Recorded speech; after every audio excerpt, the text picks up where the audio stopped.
بسم الله الرحمن الرحيم. الحمد لله رب العالمين، الصلاة والسلام على حبيبنا محمد وعلى آله وصحبه أجمعين. بنەمای نوێم یەکێکە لە گرنگترینی بنەماکان بریتیە لە گەڕانەوە بۆ لای ئەهلی علم لە کاتی فیتنەیە. گەڕانەوە بۆ لای ئەهلی علم هی حەقیقی لە کاتی فیتنەیە یەکێکە لە گرنگترین بنەماکان. چکە بەڕاستی الله سبحانه وتعالى هەر بۆ پرسیارێکی ئاسایی بەبێ فیتنەش فەرمانمان پێکا کە بگەڕێنەوە بۆ لای ئەهلی علم کە ئەفەرمێ فاسألوا أهل الذكر إن كنتم لا تعلمون. ئێوە پرسوڕاتان بۆ لای کێ بێ؟ بۆ لای ئەهلی ذکر. ذکر چییە؟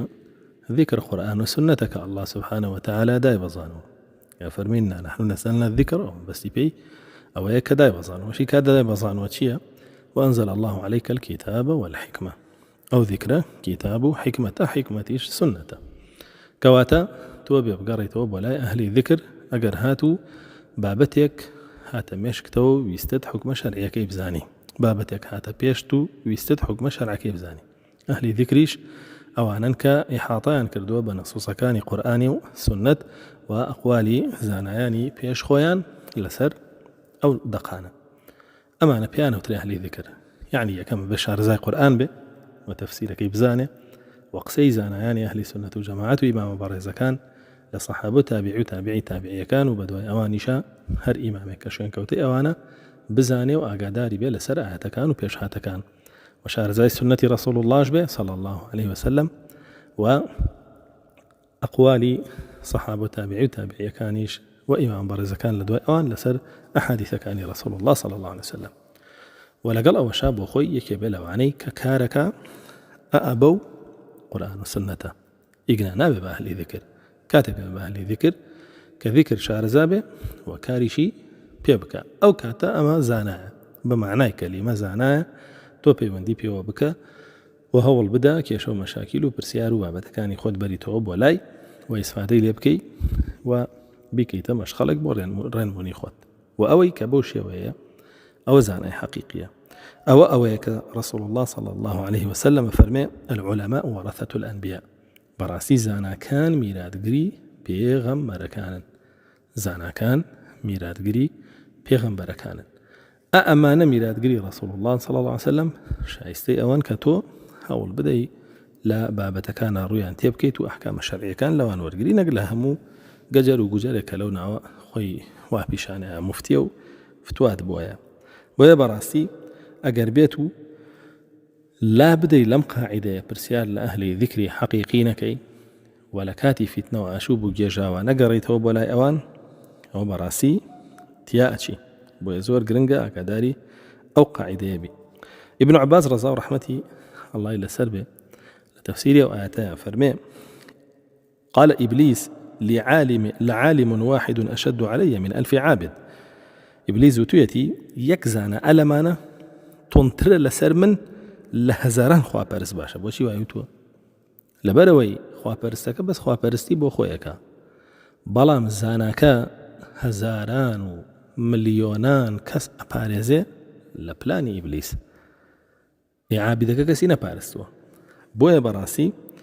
إبليس اوان ديرقي لزانانا وان درقي لعابدكان نية وطبيعي أوانا شي كإبليس زفري بيبردون الشيطان زفري بيبردون هذي خالتانون سيركي رقيكي زوريان لزانا كان ولا همان كاتا عابد كان يعني خوش هرشنا كمكوريشان هبه باشا فرمي بوشي إبليس وايبتوا إن العابد يعبد الله وحده وإن العالم يعلم الناس حتى يكونوا علماء. إبليس خلقي يعني إبليس وافرمي وعلي لبروي عابد خوا برسي بو خويك بلام زانا هزاران زانايتر پرورداكا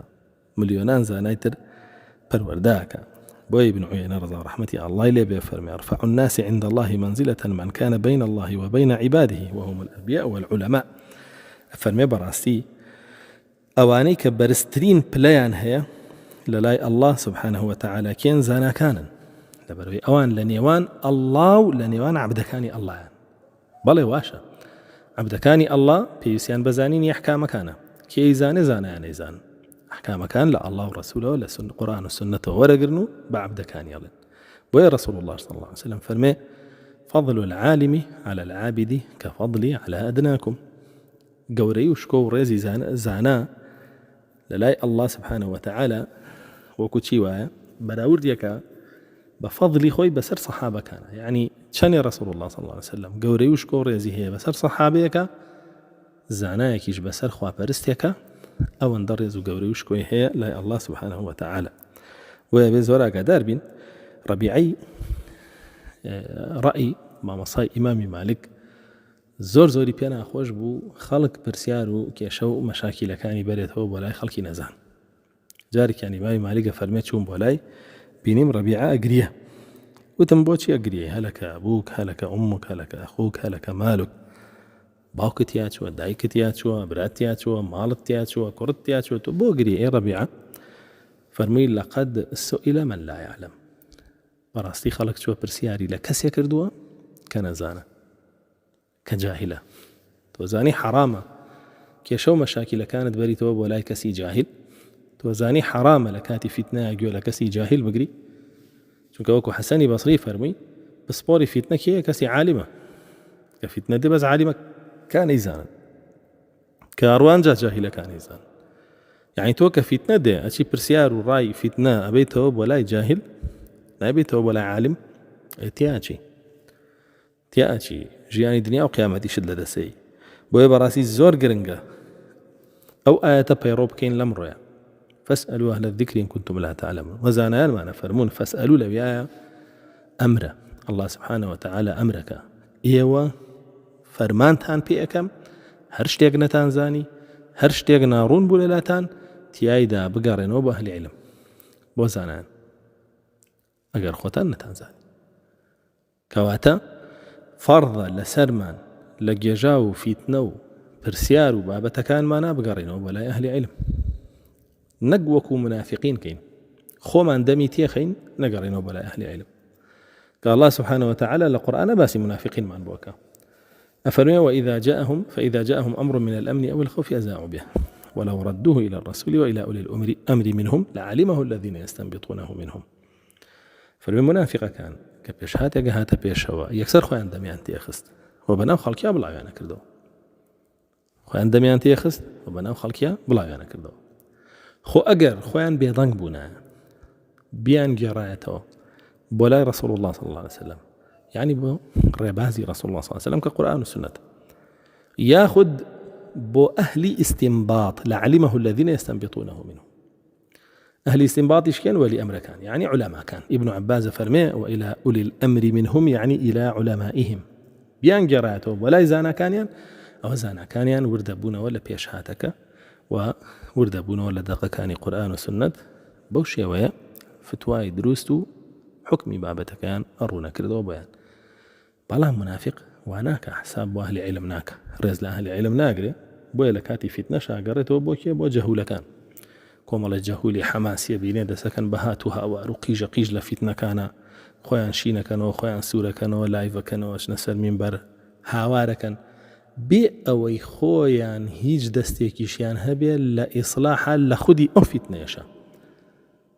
لە سەرخستنی ئیسلام لە خودی ئەو فیتنەیەشە، بەڵام هەوڵەیەن عاتیفەی خەڵکی بڕوژێن و سەرنجیان ڕاکێشن بۆ لای خۆیان و هەوادار بۆ خۆیان زیادکەن و هیچ شتێکی تر. وما كارثات أمر ودا براستي يشكل لزانا عن رحمتي الله اللي بيقسيك زور جوانك أفرمي أجر ويست بزاني أمتك نخوش كوتوه بروتياتون الروا وأمتك يشتن دروسة برو بلندي وسر برزي الروا تماشاي أو أمة تبكى أجر لش فروشو سماكار راقصو موديليستو ئەکتەر و گۆرانی بێژ و یاریزان و سەرکردەی فاسد لە ناویان ناڕەواجی هەبوو ئەوە نەخۆشە بەرەو نزمیە ڕوا تیاچوونی نزیکە. ئەگەریش ئەهلی عیلم ئەهلی خەیر ئەهلی سەلاح زاناکانیان ئیمان بەڕێزەکانیان ئەوانەی کە لەسەر ڕێڕەوی ئەهلی سنەت و جەماعەتن ئەوانەی کە بە حەق عالمن ڕەواجیانە بوو پشتیوانیانە کرا خەڵک خۆشیەویستن و خەڵک ڕێزی لێگرتن ئەوە بەڕاستی و ئومەتە بەرەو سەرکەوتنە ڕوا بەرەو بەڵەندیە ڕوا بەداخەوە ئەمڕۆ تەماشای زۆربەی وڵات و ناوچەکانی موسڵمانان بکەی ڕێک عکسەکەیە ئەبینی ئەوەی کە ڕەواجی هەیە لە ناو خەڵکان سەرکردە فاشیل و درۆزن و کافر و مشریکەکانن و ئیمامە گومڕا و سەر لێ شێواوەکانن و ئەبینی کەسانێکن کە هەمویان بە شوێن هەوا ئارزوەکانەوەن ئەهلی فەساد و فیسق و فجور و فاحیشەن و سیرەکەی ئومەتەکەی ئێمەش هەتا بێ بەرەو خراپی و بەرەو زەلیلی ئەڕوا. بەڕاستی ئەڵڵا سبحانه وتعالى کە باسی زانایانمان بووکە تەنانەت باسی طالب عیلمەکانیشمان بووکە فەرمێ فلولا نفر من كل فرقة منهم طائفة ليتفقهوا في الدين ولينذروا قومهم إذا رجعوا إليهم لعلهم يحذرون. أبي لهمو كومالك لمسلمانانا جروبك هستي بچی بە فێربوونی زانستی شەرعی و بگەڕێتەوە زانستە شەرعیە بڵاو بکاتەوە لە وڵات و شاری خۆیان لە ناو خانەوادە و کەسوکاری خۆیان. بۆچی؟ بۆی ئەو خەڵکە بگێڕنەوە لە هەر شتێک کە زەرەردا لە دینیان و زەرەردا لە دنیایان کە بەداخەوە بینین ئەمڕۆ خەڵکی ناگەڕێتەوە بۆ لای ئەهلی عیلم و بۆ لای ئەهلی جەهل بۆ لای ئەهلی گومڕایی گەڕێتەوە. رسول الله صلى الله عليه وسلم لفرموديك أفرمي إن الله لا ينزع العلم انتزاعا من صدور العلماء ولكن بقبضهم حتى إذا لم يبقى عالم اتخذ الناس رؤوسا جهالا فسئلوا فأفتوا بغير علم فضلوا وأضلوا. فرمي الله سبحانه وتعالى علم لصنجي زانا كان مانا درناه يعني بوشيوا علم برسكات ولا سرزوي بلان بهوي تشيوا بهوي وفاتيانو بويتا وفاتيان نكردو ولا بهرمند بن لا علم يعني. فرمك أوان وفاتيان كردو علم كان بويا يتر خلقي الروكات جاهل كان برسيار ولا جاهل كان با دي برسيار ولا جاهل بر ضل نيابة ببيع علم فتواد بويا خوي قمرايا وتوش قمراك أو حالي أمره زور بي خلقية روي كردوتا سر قورة جاهل كان برسيار كاني بولاي أوبا كيشو مشاكل كاني بولاي أوبا يشفتواي بويا ببيع علم وقمرايا كان شوك خوي قمرايا أو كالي قمرا بوني زور بي خلقية. وابنين الله سبحانه وتعالى هوشدارية دا لو كساني كبشفين متشابه قرآنا كفرمي فأما الذين في قلوبهم زيغ فيتبعون ما تشابه منه ابتغاء الفتنة وابتغاء تأويله كبراسيك ومال الزاناج هي خوي قمرايا وقمرايا كريش زاناك خوي بو خوي قمرايا وقمرايا كريشة يعني هولا دا قمرايا بلاو كاتو راسية وكارساتا كامرو يبينين زانایان یەک پیا بوون کە گومڕا و سەر لێ شێواون و هەنەوێت دنیا بەدەست بێن بە دینەکە پەنا بنە بەر متەشابه قورآن. الله سبحانه وتعالى بەچی ناویانە با في قلوبهم زەیغ ئەمانە ناودڵیان زەیغی تیان زەیغ بە کوفر و شرک و نیفاق و فیسق و هەمووی لێک دراوەتەوە کوفری تیان شرکی تیان نیفاقی تیان فیسقی تیان شوێن چیە کەون فيتبعون ما تشابه منه دوای ئاەتە متەشابهەکانە کەون بۆچی دوایە کەون و ئەیهێنن رواجي بيدن بوي ابتغاء الفتنة وابتغاء تأويله بوي فتنة بي بربلاو كان وفتنة بي برباكن لنا وخلقه وبتوانن لليك دانا وكشيا إسفاديك بكن بو دنيا إخوان بو جيان إخوان بو حال إخوان إسفاديكي ناو بانك بي إسفادي مالو سرو سامان بي إسفادي بلوبا بي إسفادي عفرت وخوشي جيان بي يتربو شو إسفادي لي بكن وبراسي تو أبي برسيار كي لراسخون في العلم شن كان فرمي وما يعلم تأويله إلا الله والراسخون في العلم.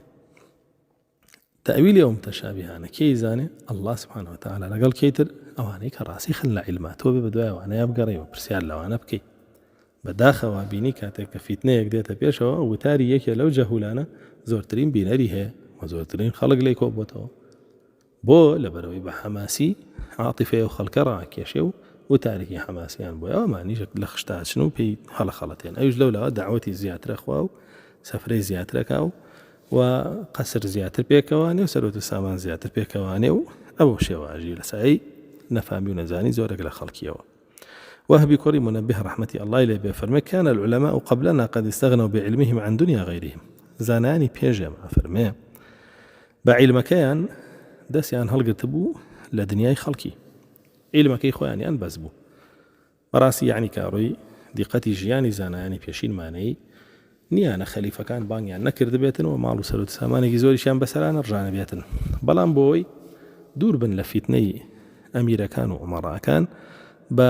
خانوویەکی لە قوڕ دروستکرا و کۆمەڵە کتێب رازی بوون تەنانەت هەیان بوو ئەمرد قاب و قاچاقێکی شایستەشی نەبوو چونکە زۆر خەمی ورگی نەبوو وعاتەنەوانەی زۆر خەمی ورگیانە سێرەکەی ماڵیان بە قاب و قاچاق گیراوە زووشەی گۆڕن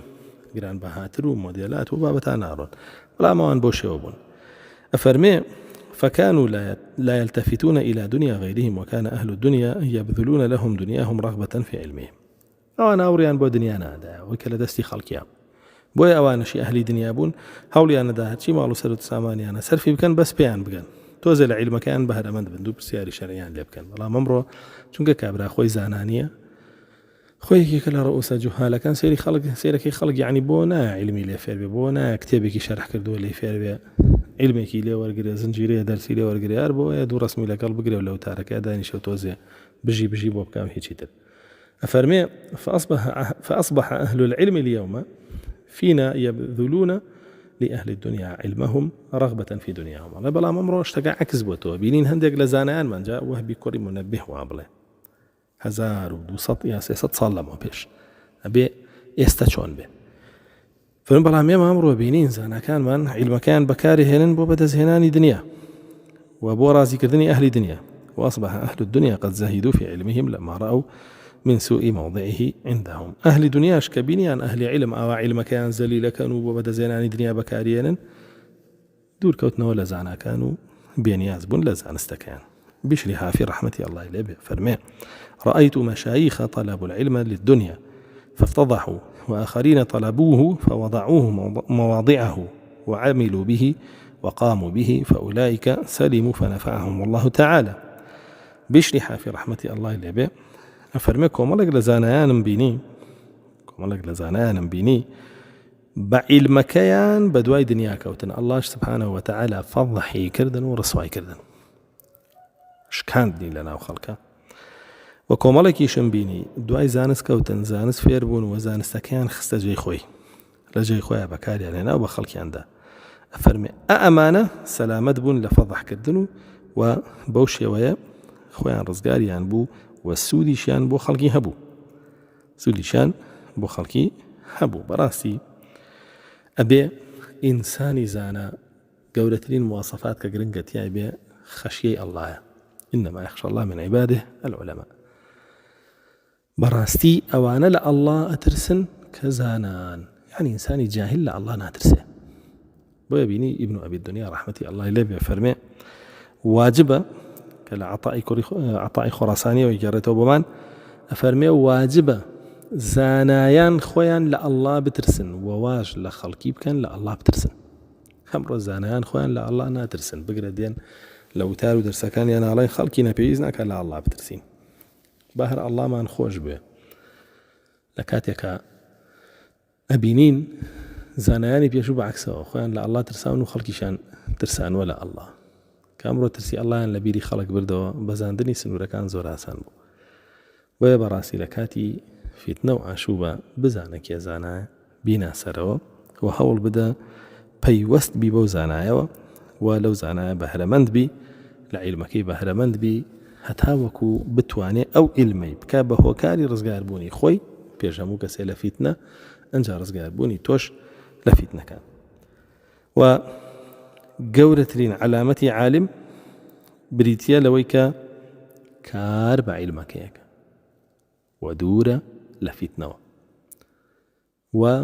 ولبيناوي رزامن دي الله سبحانه وتعالى للومي لومكار ناترسيه لجويني جاهل نفا مكان ناترسي لدى صلاتي ظالم طاغوت كان ناترسي أوي هبي إله لحق چونك الذين يبلغون رسالات الله ويخشونه ولا يخشون أحدا إلا الله وكفى بالله حسيبا زانا كان أعوانا كبيامي الله وكو خوي أجينا وبس لا الله ترسن لهيج كسينا ترسن چونك براسي الله سبحانه وتعالى أو خوي بو خوي يعني بارزيو حسيبي أنا وأقاداري أنا بويا أمر وسردمي فتنة رؤوسي جهال زوربون روي بيضا زوربون أئمة ضلال زوربون منافق عليم باللسان زوربون ولولا شواء بيني دجالون كذابون بيابون جابراسي سەربەرزی و خۆشبەختی بۆ کەسەی لەوانە پارێزراوە و پرس و ڕاو پرسیار و با بڵێن بابەت و کێشەکانی ئەباتەوە بۆ لای زاناکان کە بە حەق زانان و لەوان دین وەرەگرێ و بەڕاستی خەسارۆمەندیش بۆ ئەوانەی کە ڕوویان کردوێتەوە جۆرە کەسانە و دین لەوانە وەرەگرن والحمد لله رب العالمين.